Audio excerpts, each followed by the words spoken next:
الحمد لله وكفى والصلاة والسلام على عباده الذين اصطفى خصوصا على نبيه وحبيبه سيدنا ومولانا وملجانا ومأوانا محمد المصطفى وعلى آله وصحابه الذين قاموا بالصدق والصفاء وعلينا معهم إلى يوم الجزاء. أما بعد فأعوذ بالله من الشيطان الرجيم. بسم الله الرحمن الرحيم.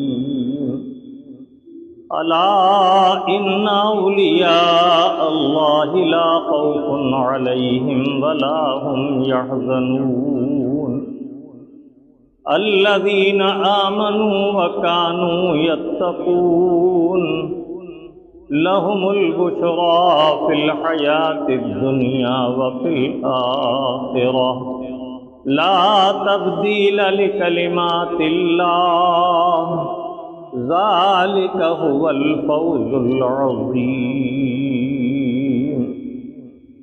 صدق الله المولانا العظيم وصدق رسوله النبي الأمين الكريم ونحن على ذلك ما قال من الشاهدين والشاكرين والحمد لله رب العالمين.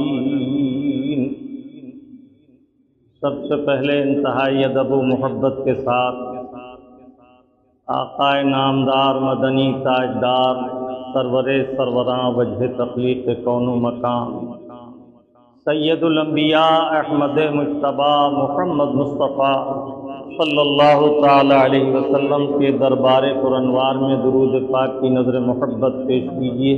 اللہم صل علی سیدنا و شفیعنا و نبینا و مولانا محمد وعلی آل سیدنا ومولانا محمد كما تحب وترضى بأن تصلي عليه صلاة وسلاما عليك يا سيدي يا رسول اللہ. انتہائی محبت کے ساتھ ایک مرتبہ اور بآواز بلند صلی اللہ علی النبی الامی والہ صلی اللہ علیہ وسلم صلاة وسلاما عليك يا سيدي يا رسول اللہ وعلى آلك واصحابك يا سيدي يا حبیب اللہ. تجلی نور قدم غوث اعظم حضور سیدی مفتی اعظم ہند علیہ رحمت و رضوان سیدنا غوث الثقلین پیران پیر روشن ضمیر حضور سیدنا عبد القادر محی الدین جیلانی رضی اللہ تعالیٰ عنہ کی بارگاہ میں نذرانہ محبت پیش کرتے ہوئے فرماتے ہیں تجلی نور قدم غوث اعظم ضیائے سراج الظلم غوث اعظم. نور قدم کی تجلی ہیں غوث اعظم رضی اللہ تعالیٰ عنہ. اپنے رب عز و جل کی تجلی نور کا عکس ہیں، پرتو ہیں حضور سیدنا غوث اعظم.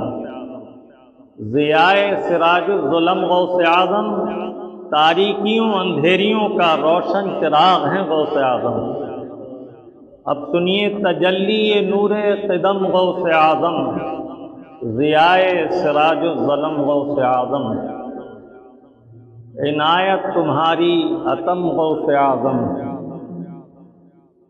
عنایت تمہاری عتم غوث اعظم کرم ہے تمہارا اعم غوث اعظم. حضور سیدنا اعلی حضرت عظیم البرکت علیہ رحمت بارگاہ غوثیت معاب میں اس طرح نظر محبت پیش کرتے ہیں.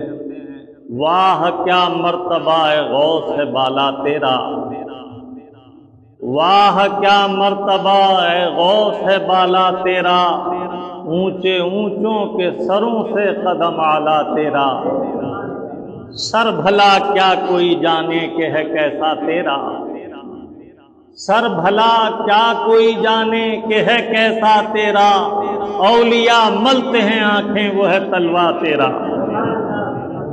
کیا دبے جس پہ حمایت کا ہو پنجا تیرا، کیا دبے جس پہ حمایت کا ہو پنجا تیرا، شیر کو خطرے میں لاتا نہیں کتا تیرا، قسمیں دے دے کے کھلاتا ہے پلاتا ہے تجھے، پیارا اللہ تیرا چاہنے والا تیرا، تو گھٹائے سے کسی کے نہ گھٹا ہے نہ گھٹے، جب بڑھائے تجھے اللہ تعالی تیرا، واہ کیا مرتبہ ہے غوث ہے بالا تیرا، اونچے اونچوں کے سروں سے قدم اعلیٰ تیرا۔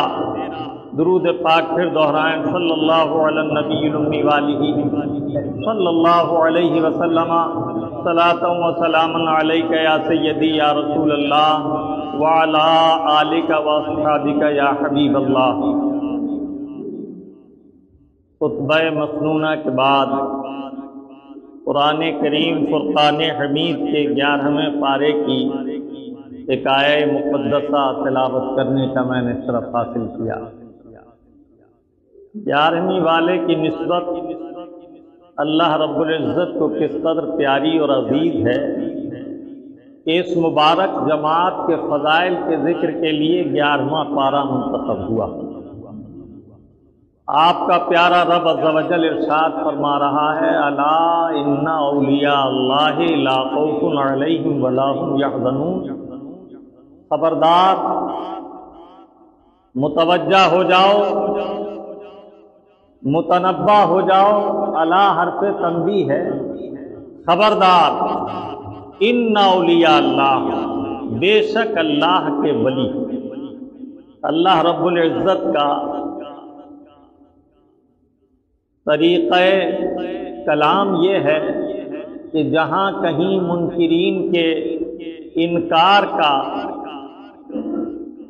رب تعالی عز و جل کو علم ہے تو وہاں پہلے ہی سے اس حکم کو بیان کرنے سے پہلے، اس امر کی صراحت سے پہلے اللہ رب العالمین نے حرف تنبیہ اور حرف تاکید کے ساتھ کلام کو بیان فرمایا۔ الا خبردار، ان اولیاء اللہ، بے شک اللہ کے ولی، اولیاء ولی کی جمع ہے، ولی کے معنی دوست کے، ولی کے معنی مددگار کے، ولی کے معنی قریب والے کے۔ اللہ رب العزت اولیاء کرام کی مبارک جماعت کے تعلق سے فرماتا ہے، الا ان اولیاء اللہ، خبردار بے شک اللہ کے ولی، لا خوف علیہم، ان پر کوئی خوف نہیں، ولا هم یحزنون، اور نہ انہیں کوئی حزن و ملال ہے۔ خوف کہتے ہیں عربی میں آئندہ وقت میں کوئی ڈر کسی کو لاحق ہو تو اسے خوف کہتے ہیں، اور گزرے ہوئے زمانے کے، ماضی کے دور کے کسی نقصان پر اس کے قلب میں رنج اور ملال ہو تو اسے حزن کہتے ہیں عربی میں۔ اللہ رب العزت بتانا چاہتا ہے کہ میرے دوستوں کی محبوب جماعت ایسی پیاری جماعت ہے، یہ وہ میرے بندگان خاص ہیں کہ نہ انہیں آئندہ کا کوئی ڈر ہے اور نہ انہیں گزرے ہوئے زمانے کا کوئی خوف ہے۔ الذین آمنوا وکانوا یتقون، یہ مبارک جماعت جس کی شان اللہ رب العزت یہ بیان فرما رہا ہے کہ یہ میرے دوستوں کی وہ جماعت ہے نہ جسے آئندہ زمانے کا کوئی ڈر اور خوف و ہراس ہے، اور نہ گزرے ہوئے زمانے پر کوئی حزن و ملال یا کبیدگی اور رنجیدگی ہے، بلکہ یہ ہر حال میں شاداں و فرحاں ہیں، سرور و انبساط ان کے قلوب کو ہر وقت شاد و آباد رکھتا ہے۔ تو یہ مبارک جماعت میرے دوستوں کی کون سی جماعت ہے؟ الذین آمنوا وکانوا یتقون، یہ وہ مبارک جماعت ہے جو ایمان لائے اور ایمان لانے کے بعد انہوں نے تقوی و پرہیزگاری کو اختیار کیا۔ لَهُمُ الْبُشْرَى فِي الْحَيَاةِ الدُّنْيَا وَفِي الْآخِرَةِ۔ آپ کا پیارا رب عز و جل فرماتا ہے ان اولیاء کرام کی مبارک جماعت کے لیے دنیا میں بھی خوشخبری ہے اور آخرت میں بھی خوشیاں اور بہاریں ہیں، فرحت و انبساط ہے، شادمانی و مسرت ہے، کامیابی و کامرانی ہے۔ یہ یہاں بھی شادہ و فرحاں ہے اور یہ وہاں بھی شادہ و فرحاں ہے۔ ان کے رب عز و جل نے انہیں اپنا قرب خاص عطا کر کے دونوں جہان کی سرفرازیاں، دونوں جہان کی سربلندیاں، دونوں جہان کی کامرانیاں، دونوں جہان کی کامیابیوں سے ہمکنار کر دیا۔ لا تبدیل لکلمات اللہ، اللہ تعالیٰ عز و جل نے جو فیصلہ فرما دیا اس کے کلمات میں پھر تبدیلی نہیں ہوتی۔ اللہ رب العزت نے اس مبارک جماعت کو اپنا قرب خاص عطا کیا اور انہیں بے خوف اور بے حزن بنا دیا، نہ انہیں آئندہ زمانے کا کوئی خوف اور ڈر ہے، نہ گزرے ہوئے زمانے کی کوئی پشیمانی اور گزرے ہوئے زمانے کا کوئی رنج و ملال یا حزن ہے، اور ان کے لیے دنیا میں بھی خوشخبری اور بشارتیں ہیں اور آخرت میں بھی ان کے لیے خوشخبری ہے۔ اور یہ وہ مبارک جماعت ہے جنہوں نے قبول ایمان کے بعد، حصول ایمان کے بعد تقوی و پرہیزگاری اختیار کی اور متقی ہو گئے، پرہیزگار ہو گئے، وَكَانُوا يَتَّقُونَ، پرہیزگار ہو گئے۔ اللہ رب العزت فرماتا ہے ہم نے جو یہ عنایتیں اور انعامات و احسانات ان پر کیے تو جان لو کہ اللہ کے احکام میں تبدیلی نہیں ہوتی، اس کے کلمات بدلے نہیں جاتے۔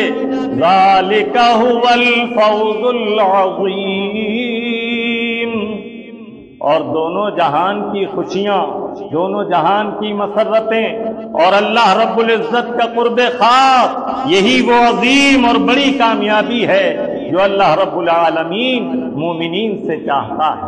سبحان اللہ و بحمدہ، سبحان اللہ العظیم۔ مختصر ترجمہ، سادہ ترجمہ قرآن کریم کی آیت طیبہ کا میں نے پیش کیا۔ الا حرف تنبیہ ہے۔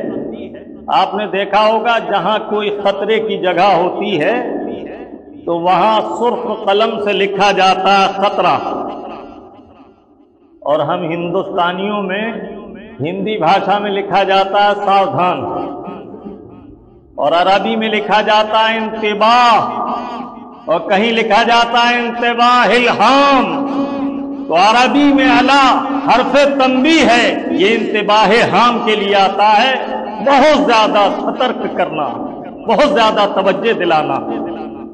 اللہ رب العالمین نے اولیاء کرام کی مبارک جماعت کا ذکر کیا تو پہلے اپنے بندوں کو باخبر کیا، ہوشیار کیا، خبردار ان کے بارے میں زبان نہ کھولنا، یہ ہمارے خاص بندوں کی جماعت ہے، خبردار ان کے بارے میں ہوشیار، باملاحظہ، باادب رہنا، اس لیے کہ یہ ہمارے محبوبوں کی جماعت ہے۔ سبحان اللہ۔ بعد میں ذکر آ رہا ہے، پہلے انتباہ ہام ہے، پہلے سخت تنبیہ ہے، اور ایک معنی ہے الا کے متوجہ ہو جاؤ۔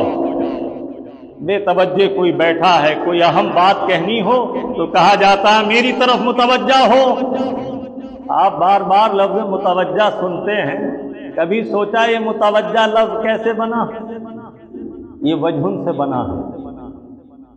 وجہ عربی میں چہرے کو کہتے ہیں، متوجہ ہو جاؤ، چہرہ ہماری طرف کرو۔ اب ایک معنی اگر متوجہ کے لیے جائیں تو اب معنی ہوں گے الا متوجہ ہو جاؤ، کس کی طرف؟ ان اولیاء اللہ، میرے ولیوں کی طرف۔ سبحان اللہ۔ آج کے زمانے میں بہت فرقے ہیں، اولیاء کی طرف متوجہ ایک ہی جماعت ہے، اہل سنت والجماعت۔ آپ کے رب نے فرمایا متوجہ ہو جاؤ، تو آپ کا رب تو فرمائے ولیوں کی طرف متوجہ ہو جاؤ، اور کچھ لوگ زور لگائیں کہ ولیوں سے بیگانہ اور بے پرواہ ہو جاؤ۔ اللہ کے حبیب صلی اللہ تعالی علیہ وسلم نے ایک حدیث طیبہ میں ارشاد فرمایا، تنزل الرحمہ عند ذکر الصالحین، اللہ کی رحمتوں کا نزول ہوتا ہے صالحین کے ذکر کے وقت۔ تو یہ وہ مبارک جماعت ہے جن کے ذکر سے بھی اللہ کی رحمتوں کا نزول ہوتا ہے۔ اللہ والوں کا ذکر ایسا مبارک ذکر ہے، سبحان اللہ۔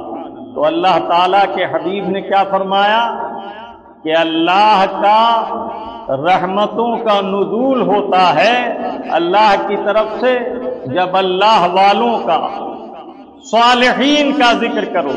صالح واحد ہے، صالحین جمع، نیک صلحاء اللہ کے پاکیزہ بندوں کا ذکر کرو تو اللہ کی رحمتیں نازل ہوتی ہیں۔ رب فرماتا ہے الا ان اولیاء اللہ، اولیاء اللہ کے معاملے میں ہوشیار ہو جاؤ۔ عارف رومی فرماتے ہیں بے ادب ہرگز نہ باشی با ملنگ، بے ادب ہرگز نہ باشی با ملنگ، چونکہ دریائے وحدت رانہنگ۔ اللہ والوں کے ساتھ بے ادب مت ہوا کرو، ہرگز ہرگز اللہ والے کی بارگاہ کے بے ادب مت بنو، اس لیے کہ یہ اللہ کی رحمت کے، دریائے رحمت کے نہنگ ہیں۔ جیسے پانی میں مگرمچھ ہوتا ہے، بغیر پانی کے کام نہیں چلتا، پانی لینے جانا ہی پڑتا ہے، اور پانی جہاں بڑا ذخیرہ ہو وہاں مگرمچھ بھی ہوتے ہیں۔ کہتے ہیں نا پانی میں رہنا اور مگرمچھ سے بیر۔ دریائے قدرت سے استفادہ چاہتے ہو تو ان اللہ والوں سے بیر نہ رکھنا، ان سے نہ الجھنا۔ از خدا خواہم توفیق ادب، بے ادب محروم گشت از فضل رب۔ ہم اپنے مولا سے ہر وقت ادب کی توفیق مانگتے ہیں، مولا ہمیں ادب والا بنا، اس لیے کہ بے ادب فضل خدا سے محروم ہو جاتا ہے۔ اور آج کل کا تو حال یہ ہے، تھوڑے دن کسی عالم کے پاس بیٹھ لیے، چند باتیں سیکھ لیں تو اب عالموں پر فتوے لگانے شروع کر دیے، انہیں مسائل بتانے شروع کر دیے۔ حضرت مولا علی رضی اللہ تعالیٰ نے ایک مقام پر جلوہ گر تھے، سفر کا معاملہ تھا، گرمی کا موسم تھا۔ ایک شخص جو حضرت سے پوری طرح واقف نہ تھا، نماز ظہر کا وقت ہوا تو کھڑا ہوا، کہا اذان کہیں ظہر کا وقت ہو گیا؟ آپ نے فرمایا بیٹھ جاؤ، کیونکہ حضرت مولا علی رضی اللہ تعالیٰ تو میرے آقا کی تربیت یافتہ تھے۔ سرکار نے ارشاد فرمایا ابرد الظہر، گرمی کے موسم میں ظہر ٹھنڈی کر کے پڑھا کرو۔ غیر مقلد 12 بجے ظہر پڑھنا چاہتے ہیں، سخت گرمی میں بھی 12:30 بجے ظہر۔ میرے آقا نے فرمایا ابرد الظہر، ٹھنڈا کرو ظہر کو۔ آپ نے فرمایا بیٹھ جاؤ۔ وہ پھر اٹھا، پھر اس نے یہی کہا اذان پڑھیں؟ آپ نے پھر بٹھا دیا۔ اس کے بعد وہ پھر اٹھا، تھوڑے وقفے سے پھر اس نے اجازت چاہی۔ آپ نے فرمایا کیا عجلت ہے؟ کہا سنت تو اول وقت نماز ہے۔ حدیث طیبہ میں ایک حدیث پاک ہے افضل الصلاۃ فی اول وقتہا، افضل نماز وہ ہے جو اول وقت میں ادا کی جائے۔ اب آپ کہیں گے اس حدیث میں ظہر کو ٹھنڈا کرنے کا حکم ہے، یہاں پہلے وقت میں پڑھنے کا حکم ہے، تو ہمیشہ ایک سا موسم نہیں رہتا۔ عصر کا وقت گرمی کے موسم میں کم ہوتا ہے تو اول وقت میں پڑھی جائے، پوری دھیان کے ساتھ، تاکید کے ساتھ۔ اسی طرح سردی کے موسم میں وقت جلدی چلا جاتا ہے تو ظہر کا وقت متوسط درجے کا رکھا جائے، لیکن گرمی میں جب ظہر کا وقت نماز پڑھنے کا ارادہ کرے تو وہ وقت رکھے کہ جب گرمی میں کچھ ٹھنڈک آ جائے۔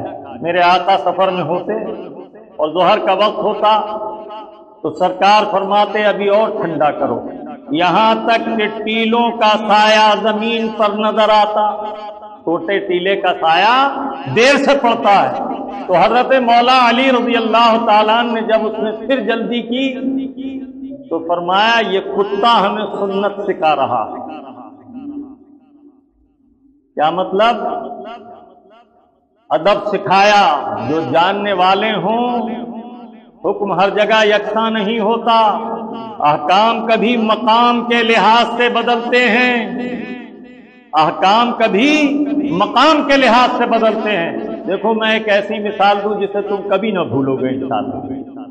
سر پر بال ہیں، نام ان کا بھی بال ہے، انہیں کٹانے کی مردوں کو اجازت ہے، چاہے بالکل اس طرح سے منڈا دیں، چاہے مشین سے کٹا دیں، چاہے چھوٹے چھوٹے کر لیں، مگر یہ جو آج کل کی تراش چلی ہے جانوروں جیسی، اس سے بچا جائے کہ اللہ کے حبیب نے یہود و نصارہ کی نقل سے مشابہت سے منع فرمایا۔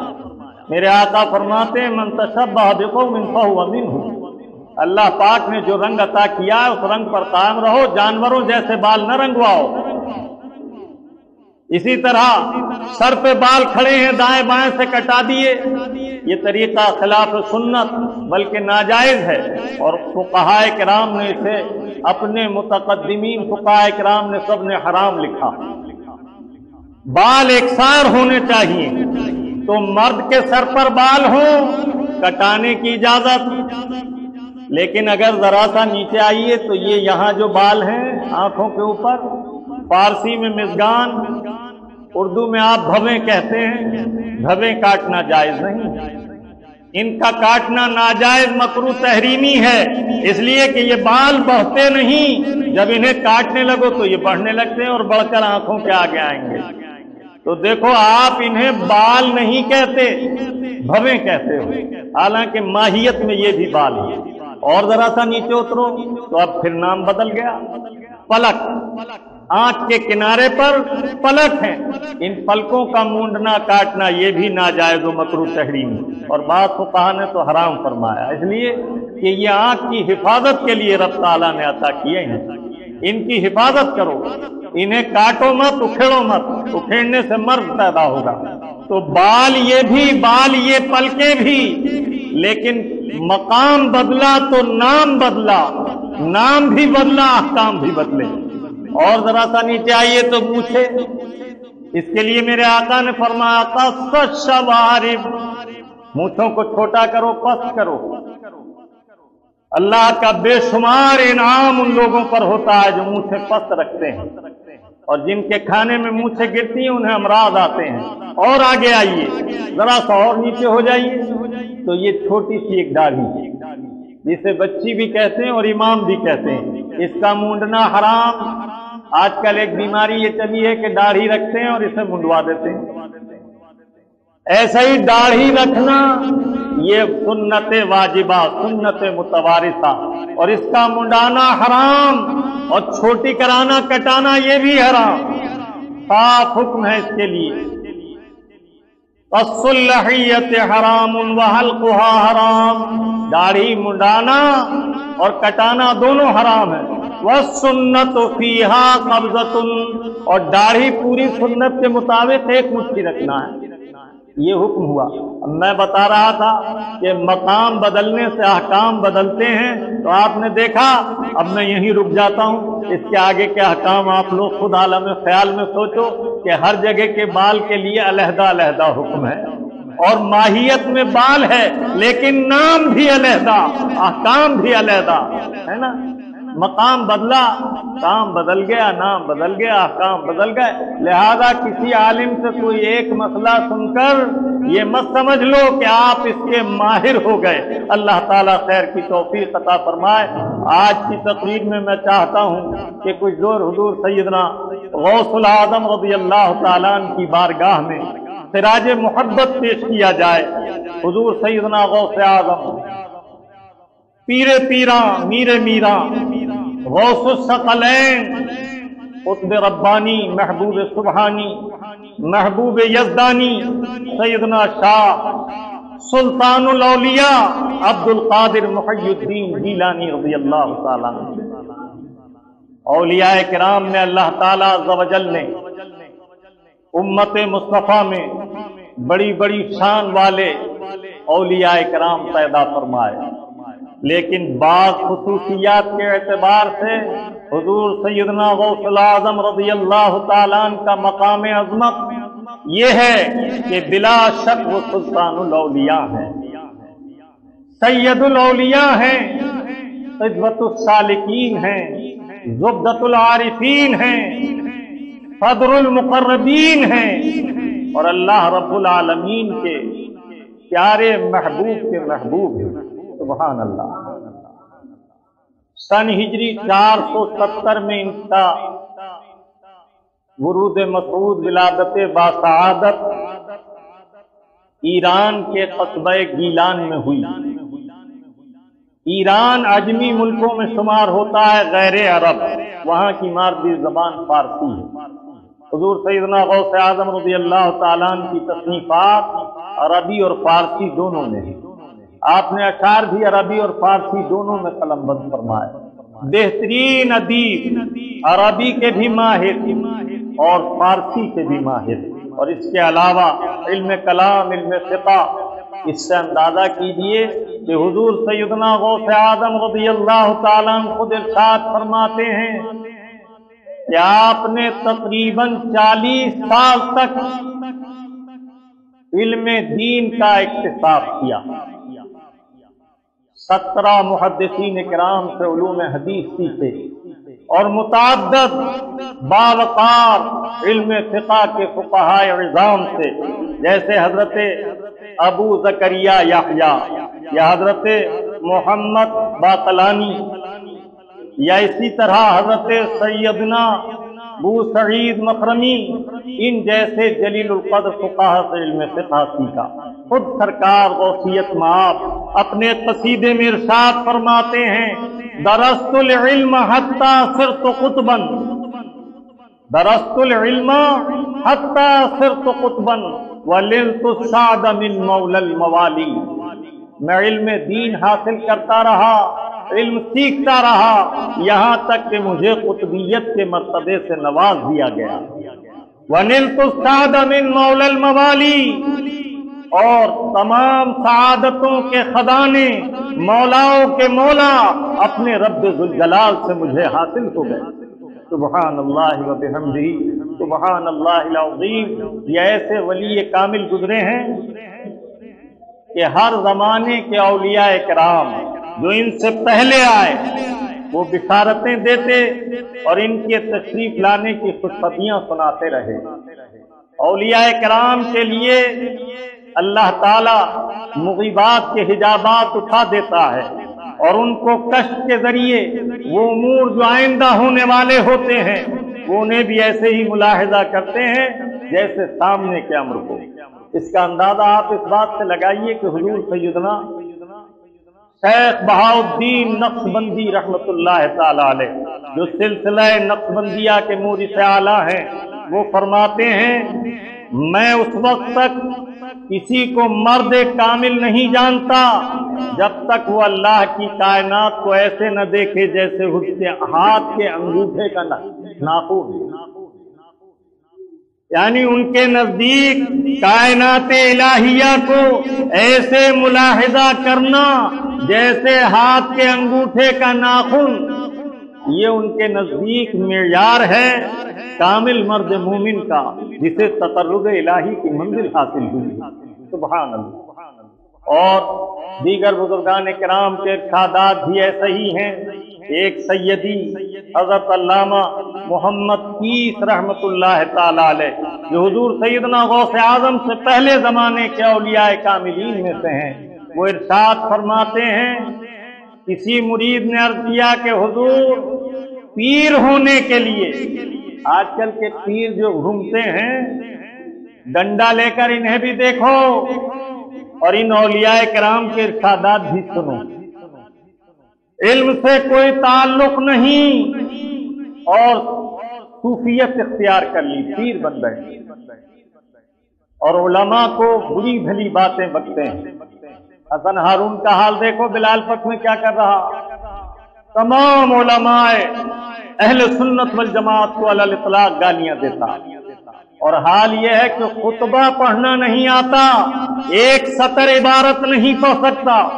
سیدی محمد کیس رحمت اللہ تعالی علیہ سے کسی نے معلوم کیا، حضور مرشد بننے کے لیے، سجادے پر مسند نشینی کے لیے کتنے علم کی ضرورت ہے؟ آپ نے گردن جھکائی، اس کے بعد چند منٹ کے بعد فرمایا، میں یہ جانتا ہوں کہ جب تک کاف سے قاف تک کا علم نہ ہو، کاف سے قاف تک کا علم نہ ہو، اس وقت تک مسند مشیخت پر شیخ بن کر نہ بیٹھے۔ انہوں نے عرض کیا حضور اس کے کیا معنی ہے؟ فرمایا کاف سے مراد ہے علم ما کانا وما یکون، جو کچھ رب نے کائنات میں پیدا فرمایا وہ سب اس کے پیش نظر ہو، اور قاف سے مراد ہے وقوفہم، یعنی قیامت کے دن اللہ کے حضور بندوں کا کھڑا ہو کر حساب قائم ہونے کے وقت موجود رہنا، یعنی اس عالم سے اس عالم تک کے علوم باطن پر دسترس نہ ہو تو سجادہ مشیخت پر نہ بیٹھے۔ آج استنجے کے مسائل معلوم نہیں، علماء کی گردنوں میں ہاتھ ڈالتے ہیں، زبانیں دراز کرتے ہیں۔ دیکھو ان اللہ والوں نے کیا فرمایا۔ یہی حضرت سیدی کیس رحمت اللہ تعالی علیہ، حضور غوث پاک کا بچپن ہے، تقریر فرما رہے ہیں، غوث پاک ان کی مجلس میں آئے، آپ نے فرمایا لوگوں اس بچے کو مجلس سے باہر چھوڑ دو۔ اس وقت آپ کی عمر شریف 18 سال تھی، ایسا بچپنا بھی نہ تھا، ہاتھ پکڑا باہر دور چھوڑ دیا۔ انہوں نے بات شروع کیا، یہ آہستہ آہستہ چل کر آئے اور پھر بیٹھ گئے۔ پھر آپ نے انہیں دیکھا، فرمایا کوئی صاحب اٹھو اور اس بچے کو باہر چھوڑ دو۔ سب لوگ متوجہ ہوئے، سب نے دیکھا۔ تیسری بار جب چھوڑ دیا گیا اور آپ پھر چل کر آئے تو آپ نے حاضرین میں سے ایک صاحب سے فرمایا اس بچے کو میرے پاس لاؤ۔ جب وہ قریب لائے تو آپ اپنی مسند سے کرسی سے اٹھ کر کھڑے ہوئے، ان کو پیشانی کو بوسہ دیا اور اپنے قریب بٹھالا اور فرمایا لوگوں جانتے ہو میں نے انہیں اپنی مجلس سے 2 بار باہر کیوں چھوڑوایا؟ کہا نہیں جانتے۔ فرمایا اس لیے تاکہ تم انہیں خوب پہچان لو، اچھی طرح دیکھ لو، یہ وہ ہیں جو میرے بعد قطب الاقطاب ہوں گے اور بغداد ان کا مسکن ہوگا۔ اس کے بعد آپ اٹھے، اپنی ردائے مبارک انہیں اڑائی، اپنا جبہ شریف پہنایا، اپنی تسبیح انہیں دی، اپنا عصائے مبارک انہیں دیا، اور اس کے بعد پیشانی چوم کر فرمایا بیٹا عبد القادر اس وقت میں ضعیف ہو چکا، میری داڑھی سفید ہے اور تم نوجوان ہو، وہ وقت آئے گا جب تم اللہ تعالیٰ عز و جل کی طرف سے مقامات اولیاء پر فائز کیے جاؤ گے، اس وقت مجھ ضعیف کو نہ بھولنا، مجھے اپنی دعاؤں میں یاد رکھنا۔ پھر آپ نے فرمایا کہ اللہ تعالیٰ عز و جل انہیں مقام فردیت عطا فرمائے گا، یہاں تک کہ یہ برسر منبر اعلان فرمائیں گے قدمی ھذا علی رغبت لکل ولی اللہ، میرا یہ قدم تمام اولیاء کرام کی گردنوں پر۔ اس لیے مجلس سے باہر نکالا تھا۔ پھر فرمایا آپ نے اس کے علم کو دیکھا، ان کے صبر کو دیکھا، اور ان کی علم کے ساتھ کشش اور چاشنی کو دیکھا کہ بار بار نکال دینے کے بعد پھر آ جاتے ہیں۔ یہ تعارف کرانے کے لیے تھا۔ اس کے بعد بہت ساری انہیں دعائیں دیں اور رخصت کیا۔ یہ حضور سیدنا غوث اعظم رضی اللہ تعالیٰ عنہ کا وہ زمانہ ہے کہ سن 488 ہجری میں آپ علم سیکھنے بغداد آئے ہیں۔ اللہ تعالیٰ عز و جل نے بے پایہ عنایتوں سے انہیں نوازا اور ان پر بے پایہ انعامات و احسانات فرمائے۔ حضرت شیخ ادبی رحمت اللہ تعالی علیہ فرماتے ہیں، یہ کون تھے شیخ ادبی؟ یہ ایسے بزرگ تھے کہ کوڑھی پر ہاتھ پھیر دیتے تو وہ تندرست ہو جاتا، اور مردے جلا دینا ان کا ایک عام کرامت شہرت تھی۔ 4 بزرگ ایسے گزرے ہیں بغداد معلیٰ میں جنہیں اللہ تعالیٰ نے قطبیت کے منصب پر فائز کیا اور انہوں نے مردے جلائے۔ انہی میں سے ایک سیدنا علی بن حیتی رضی اللہ تعالیٰ عنہ تھے۔ جس وقت غوث پاک رضی اللہ تعالیٰ عنہ نے یہ اعلان فرمایا الا ان قدمی ھذا رغبت لکل ولی اللہ، تو یہ حضرت علی بن حیتی اس مجلس واعظ میں موجود تھے۔ یہ اسی وقت اٹھے، دوڑتے ہوئے آگے بڑھے اور حضرت غوث پاک کا قدم مبارک اٹھا کر اپنی گردن پر رکھ لیا اور تلوے کو بوسہ دیا۔ اسی کو اعلیٰ حضرت فرماتے ہیں سر بھلا کیا کوئی جانے کہ ہے کیسا تیرا، اولیاء مرتے ہیں آنکھیں وہ ہے تلوا تیرا۔ انہی حضرت علی بن حیتی نے فرمایا کہ اس وقت 370 اولیاء کرام اس مجلس میں تھے۔ ہر ولی نے اپنی گردن جھکائی یہاں تک کہ زمین کے قریب ہو گئی اور کہا بل علی راسی وعینی یا غوث الاعظم، اے غوث پاک بلکہ ہمارا آپ کا قدم پاک ہماری گردنوں اور ہمارے سر پر۔ حضور مفتی اعظم ہند علیہ رحمت و رضوان ہر زمانے کا ولی کہتا رہا ہے، اپنے کلام میں فرماتے ہیں یہ سر ہے یہ دل ہے یہ گردن یہ آنکھیں، یہ سر ہے یہ دل ہے یہ گردن یہ آنکھیں، جہاں چاہو رکھو قدم ہو گیا۔ سبحان اللہ و بحمدہ سبحان اللہ العظیم۔ اسی لیے فرمایا تجلی نور قدم غوث اعظم۔ اللہ والے جب عشق الہی میں، عشق الہی کی بھٹی میں، محبت الہیہ میں فنا ہو کر کشتہ عشق ہو جاتے ہیں تو تانبے کا کشتہ اگر حکیم کشتہ بنا لے تو ہزاروں بیماریوں کی دوا ہوتا ہے۔ یہ آگ بھی دنیا بھی، یہ تانبا بھی زمین سے نکلنے والا ایک دھات، حکیم کی حکمت نے اپنے حکمت گل سے اسے کشتہ بنایا تو یہ ہزاروں جاں بلب مریضوں کے لیے دوا ہو گیا۔ تو جو عشق الہی میں کشتہ بنا ہو اور اشرف المخلوقات ہو، اور وہ بھی وہ جو حسنی و حسینی سید ہیں، اعلیٰ حضرت عظیم البرکت فرماتے ہیں تو حسینی و حسنی کیوں نہ محی الدین ہو، اے خضر مجمع بحرین ہے دریا تیرا۔ والد کے اعتبار سے یہ حسنی، والدہ کے اعتبار سے حسینی۔ ان کے والد ابو صالح اپنے زمانے کے مشہور ولی کامل صاحب کشف و کرامت، ان کی والدہ حضرت ام الخیر سیدہ فاطمہ، یہ سرکار حسین رضی اللہ تعالیٰ عنہ کی آل، اور یہ بھی صاحب کشف و کرامت بزرگ۔ پورا گھرانہ ہی آفتاب و ماہتاب ہے، گویا ولایت کی کان ہے۔ حضرت سیدہ عائشہ جو آپ کی پھوپھی ہیں، سبحان اللہ، ایسی ولیہ تھیں کہ کوئی پریشان حال آتا دعا کے لیے کہتا، سنتے سنتے آنکھوں سے آنسو نکل آتے اور بس اتنا کہتی مولا تیری بندی کا دل اس کی داستان سے دکھا ہے، اسے آرام دے دے، اور اللہ تعالیٰ اس کے لیے راحتوں کے دروازے کھول دیتا۔ قحط پڑا، پریشان ہو گئے لوگ، سخت گرمی کا موسم، لوگ ان کے دروازے پر آئے، اے سیدہ ہم پریشان ہیں، قحط نے ہمیں گرا رکھا ہے، دعا فرماؤ کہ اللہ رب العزت بارش برسائے۔ چند عورتیں لے گئے، گھر میں داخل کر دی۔ ان عورتوں نے درخواست کی کہ سیدہ ہمارے لیے دعا فرما دیں، آپ اللہ والی ہیں، اللہ آپ کی دعا رد نہ کرے گا۔ جب اصرار کیا اٹھی، جھاڑو سے آنگن میں جھاڑو لگائی اور اپنے ہاتھ اٹھا کر کہا مولا تیری بندی نے جھاڑو لگا دی، رب انی کنست بہذا الفرش، اے مولا میں نے اس فرش پر جھاڑو لگا دی، وانت فرش لہا، اور اے مولا تو اس پر چھڑکاؤ کر دے، بارش برسا دے۔ اسی وقت بارش ہوئی۔ آپ کے گھرانے کے ایسے سارے نیک صالح افراد تھے تو اللہ تعالیٰ عز و جل نے 60 سال کی عمر میں حضور غوث پاک کو پیدا فرمایا والدہ کے مطابق۔ والدہ کی عمر اس وقت 60 سال کی تھی۔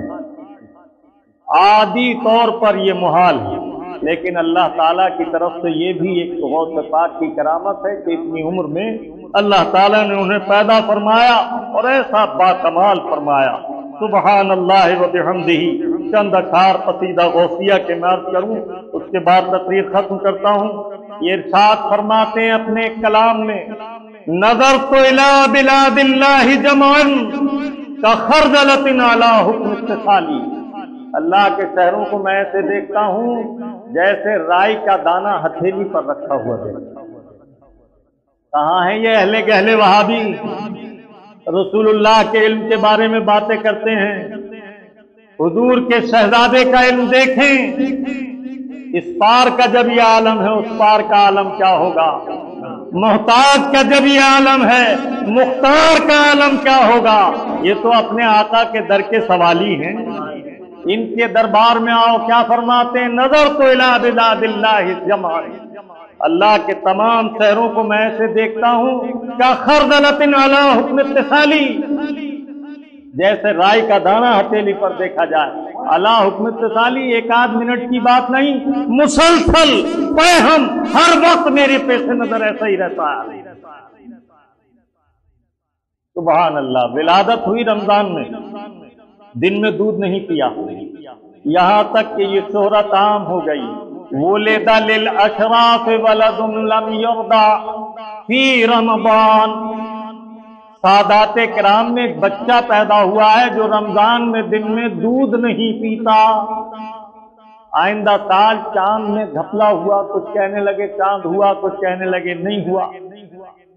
کچھ عورتیں آپ کی والدہ کے پاس گئیں، آپ نے فرمایا پچھلے سال میرے بچے نے پورے رمضان دن میں دودھ نہیں پیا اور میں نہیں جانتی چاند ہوا یا نہیں ہوا، آج صبح سے میں نے بار بار دودھ پلانے کی کوشش کی، یہ بچہ دودھ نہیں پیتا۔ سبحان اللہ۔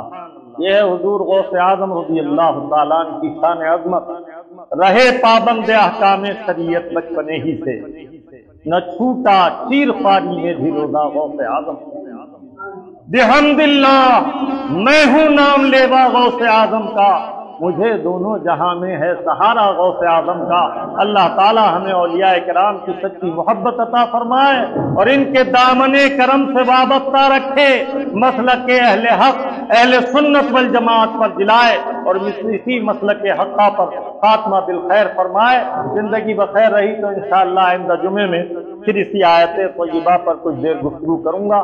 اللہ رب العالمین حق کہنے، حق سننے اور حق پر استقامت کے ساتھ عمل کی توفیق عطا فرمائے۔